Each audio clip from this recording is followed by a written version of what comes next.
ठीक है, तो यहाँ से हमें ये चीज़ क्लियर होनी चाहिए कि जो थ्रोज आईओ एक्सेप्शन है इसका बहुत बड़ा रोल है। जब तक ये अगर हमारे पास बफर रीडर अगर हम किसी भी फंक्शन में किसी भी क्लास में यूज़ कर रहे हैं और अगर आपने थ्रोज आईओ एक्सेप्शन नहीं दिया तो ये आपका प्रोग्राम रन नहीं होगा।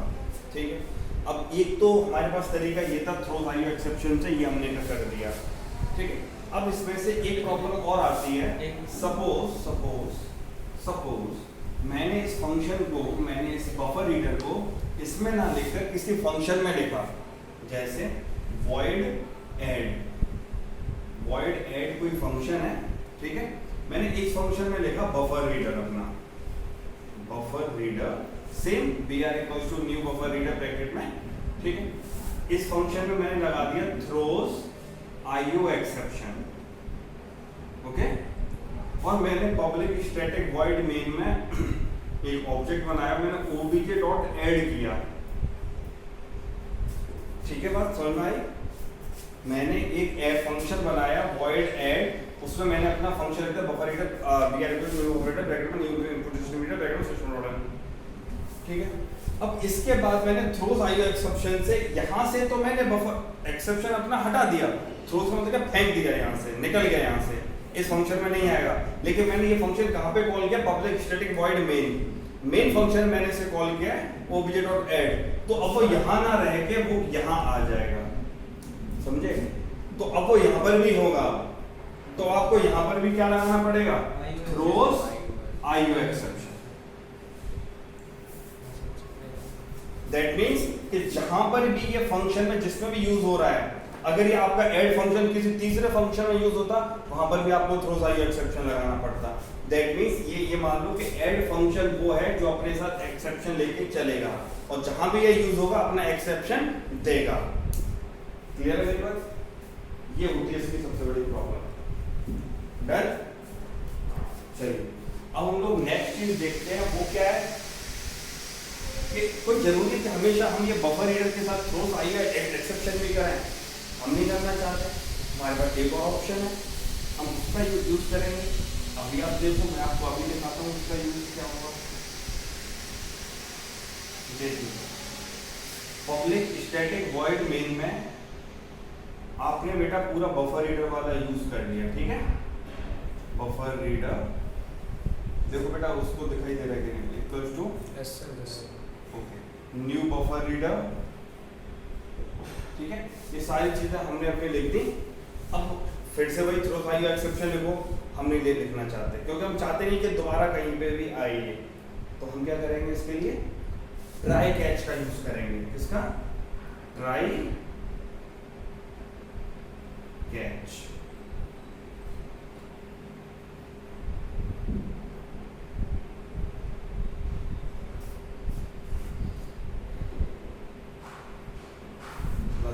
नई चीज है ना? देखिए, ट्राई कैच एक वो स्टेटमेंट है जिसके अंदर चाहे कैसा भी एक्सेप्शन हो। देखो, एक्सेप्शन हमारे पास बहुत होते हैं, print writer exception, null pointer exception, string में एक्सेप्शन, लैंग में एक्सेप्शन, आईओ एक्सेप्शन, मुझे याद भी नहीं है इतने एक्सेप्शन है। लेकिन सबके एक्सेप्शन के लिए एक हमने क्लास बना दी, उसका नाम लिख दिया EXCEPTION एक्सेप्शन। ठीक है, हमने यहाँ पर क्या किया? एक्सेप्शन ई, एक्सेप्शन एक क्लास है, हमने उसका क्या बना दिया? एक ऑब्जेक्ट बना दिया ई के नाम से, बस। ठीक है, अब ये क्या होगा कि ये सारे के सारे एक्सेप्शन यहाँ से जनरेट होंगे, वो किसके पास चले जाएंगे? एक्सेप्शन ई के पास। दैट मीन्स एक ये मान लो कि जैसे आपकी बिजली कड़की कहाँ से चली जाती है? अर्थ में, तो ये आपका अर्थिंग हो गया पूरा, हमने अर्थ में भेज दिया। और अगर बीच में कुछ भी आ गया तो क्या क्या क्या हो जाएगा? करंट लगेगा। तो सेम तरीके से मतलब एरर आ जाएगा। तो सेम तरीके से इसको समझो कि अगर ट्राई कैच के बीच में कुछ भी आ गया बीच में, तो आपका एरर आ जाएगा, काम नहीं करेगा ये। समझे? देखो, इसको क्लियरली समझो, ये क्वेश्चन इंपॉर्टेंट है। जैसे मैं आपको एक रियल टाइम एग्जांपल बता रहा हूँ। यहाँ पर ये हमारा कोई एंटीना लगा, इसमें सबसे ऊपर लगा देते हैं बिजली कड़की। ये बिजली कड़की के बाद जो वायर होता है वो सीधा अर्थ के अंदर जाता है। कहाँ जाता है? अर्थ के अंदर। हाँ या ना? अगर पता हो, कभी ये चीजें सुनी हो तो पता है? इस पे बिजली गिरती है, क्योंकि सबसे ऊंचा टावर, जैसा आपका घर है, अगर आपके घर पे बिजली गिरने के लिए होगी ना, तो अगर हम एक सबसे ऊंचा टावर कर देंगे तो उस टावर पे भी बिजली गिरेगी और वो नीचे चली जाएगी अर्थ में, अगर वो कनेक्टेड होगा तो। सिमिलरली क्या होगा, अगर एक्सेप्शन जनरेट हुआ, ये हमारा ट्राई मान लो और ये हमारा कैच मान लो, ठीक है। अगर इन दोनों, अगर जैसे वायर है, यहाँ पे कर आपकी बिजली गिरी, अगर बीच में आपने कुछ भी रख दिया, मान लो बीच में आपने उस वायर से अपना क्या टीवी कनेक्ट कर दिया मान लो, तो वो टीवी का क्या होगा, ब्लास्ट हो जाएगी। बिल्कुल सही बात कह रहे हो, खत्म हो जाएगी।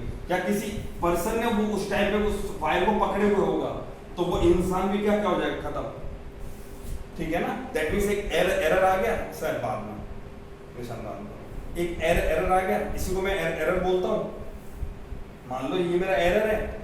तो सिमिलरली इसमें होगा, अगर ट्राई और कैच के बीच में कुछ भी आ गया तो एरर है। तो ट्राई और कैच के बीच में कुछ भी, एक पर्टिकुलर एक स्टेटमेंट तक नहीं आना चाहिए, एक सेमीकोलन तक नहीं आना चाहिए, कुछ भी नहीं आना चाहिए ना। सिस्टम ऑर्डर प्रिंट भी नहीं आप लिख सकते हो, समझ में आया। तो यहाँ से कितने भी एक्सेप्शन जनरेट हुए वो किसके अंदर आ जाएंगे, ई के अंदर। कैच का भी ये ब्लॉक होता है, ये ओपन करके आपको यहीं पे क्लोज करना होता है। अगर आप इसके अंदर कोई मैसेज लिखते हो कोई दिक्कत नहीं, वो मैसेज आपका प्रिंट हो जाता है, ठीक है। पर हम यहाँ पर कोई लिख देते नहीं, सिर्फ डायरेक्ट ये लिख देते हैं। तो एक तरीका ये है एक्सेप्शन रिमूव करने का। और ये आपका एरे में भी काम आता है, स्ट्रिंग में भी काम आता है, नल पॉइंटर में, लिटरल में, सब में ये आपका ट्राई कैच का काम आ जाएगा। लेकिन अब आप सोचो कि सर फिर हमें थ्रो वाली एक्सेप्शन का तो बहुत बेकार है, फिर वो भी अच्छा है। अगर सपोज करो आपको सिर्फ एक ही पता है एक्सेप्शन, आपको उसका नाम भी पता है, तो आप सिर्फ थ्रो वाली एक्सेप्शन लगा दो। बट अगर आपको नाम ही नहीं पता और एक्सेप्शन बार बार आ रहा है तो इजी है। और या फिर एक्सेप्शन बहुत ज़्यादा आ रहे हैं, एक नहीं, दो नहीं, चार नहीं, 6-7 आ रहे हैं, तो ट्राई कैच को यूज करो। अब आप मुझसे एक क्वेश्चन जरूर पूछो कि सर अगर ट्राई कैच, मतलब अगर हम एक्सेप्शन आ रहा है एरे में या किसी में भी, तो ट्राई कैच से क्या हमारे आउटपुट पे कोई फर्क पड़ेगा? बिल्कुल पड़ेगा फर्क, हमारे आउटपुट पे फर्क पड़ेगा। अगर आप ये सोचो कि इसमें मैंने ये एरे में लगाया होता तो एरे में वो आंसर नहीं आता जो आपका एक्सपेक्टेड होता, आंसर आपका सही आता, ट्राई कैच हट जाता ट्राई कैच लगाने से। लेकिन जो एक्सपेक्टेड आंसर है वो नहीं आता। वो चलो ट्राई, जब वो एरे पढ़ाएंगे तब हम बताएंगे, ठीक है। अभी के लिए इतना ध्यान नोट करो। इसके क्वेश्चन किस टाइप इसके इसी टाइप नहीं आते हैं, इससे क्वेश्चन ऐसे आते हैं, explain try catch, what is the throws IO exception, या व्हिच कीवर्ड इज यूज्ड, हां which keyword is used to remove the exception. तो आपका आंसर थ्रोज होता है। और ये थ्रोज वाला क्वेश्चन आ चुका है, समझे।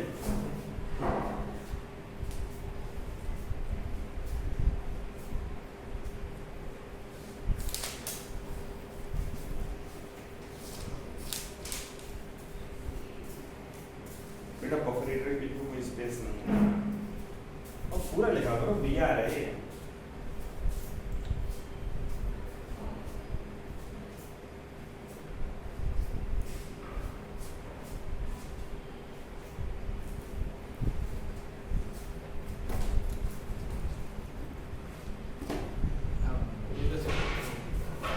नेक्स्ट जो मैं इनपुट क्लास है दैट इज अवर स्कैनर, ठीक है। ये थोड़ी हमारी सिंपल है। अब स्कैनर क्लास क्या है?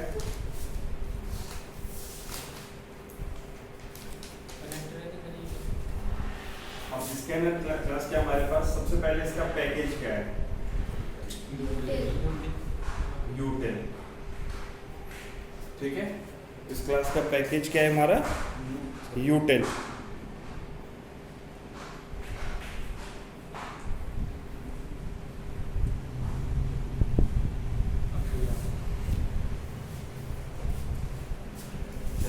अब हमें यूटिल पैकेज देखना है कि यूटिल पैकेज हमारा होता क्या, इसके अंदर कैसे वर्क करता है हमारा स्कैनर क्लास। पैकेज का नाम याद रखना है, क्या है, यूटिल। ये 2 मार्क्स में पूछा था, कभी नहीं भूलना किसी पैकेज का नाम। बफरेटर का नाम आईओ, इसके पैकेज का नाम यूटिल, ठीक है। अब इसकी जो क्लास है उसका नाम क्या है, स्कैनर। सबसे पहले क्या, how to create the object, हम इसका ऑब्जेक्ट कैसे बनाते हैं। तो scanner st equals to scanner in a bracket system dot बफरेटर से काफी इजी है। ये कोई थ्रो मतलब कोई एक्सेप्शन भी जनरेट नहीं करता है, ठीक है ना, कोई एक्सेप्शन भी जनरेट नहीं करता है। तो scanner S C equals to new scanner in a bracket system dot in, clear.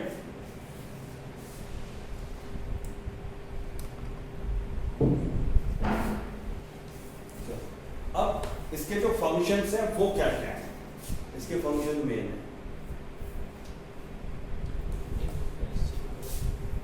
Next,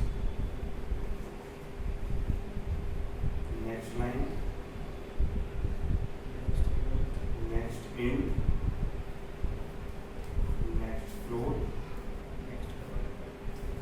next byte, next double, next short, next long, next boolean और नेक्स्ट कैर, ठीक है। मैंने आपको सारे सही बताए बस लास्ट बात को छोड़ के, क्योंकि नेक्स्ट कैर नहीं होता, और मैंने इसलिए लिखा था कि तुम्हें याद रहे कि मैंने कट भी किया है, नेक्स्ट कैर नहीं होता, याद रखिए, ठीक है। नेक्स्ट कैरेक्टर, अब ये कैरेक्टर कैसे है तो बात की बात है। नेक्स्ट हमारा क्या करता है, टोकन लेता है। चलो अभी के लिए हम इसको लेते हैं स्ट्रिंग लेता है, बाद में बात करेंगे। जब रीड और वो साथ में करेंगे ना तब बात करते हैं। नेक्स्ट और नेक्स्ट हमारे दोनों क्या स्ट्रिंग लेते हैं, वैसे ही मैं सही बताऊं तो स्ट्रिंग लेता नहीं है, ये एक इंटीजर वैल्यू ही लेता है। ये रिटर्न करता है 1, -1, 0, 3, 5, ये डिपेंड करता है कि आपने क्या वैल्यू ली है, उसमें टोकन के कितने हैं क्या है, इस बेसिस पे वर्क करता है ये, ठीक है।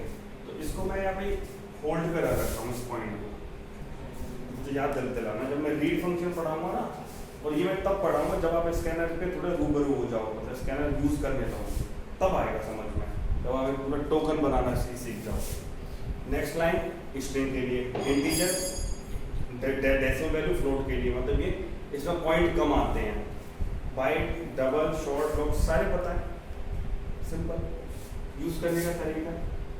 String s equals to S C dot next line, integer के लिए int a equals to S C dot next int, तो सारे सिंपल है। नेक्स्ट इंट फंक्शन लगाते हैं मतलब सिंपल सा ये S C dot S C dot S C dot S C dot S C dot S C dot S C dot. ना character का थोड़ा सा डिफिकल्ट पढ़ता हूँ, कैरेक्टर का क्वेश्चन भी पूछा गया एक बार बोर्ड के एग्जाम में कि write a statement to input a character value, और उसमें ये पूछा गया था write a statement to enter a character value ch, तो आपको बताना होगा कि ch में आप कैसे एंटर करोगे एक कैरेक्टर वैल्यू को, तो कैसे करेंगे देखो ध्यान से, char ch is equals to sc dot next dot char at of 0 और 0 की जगह 1 2 कुछ भी है।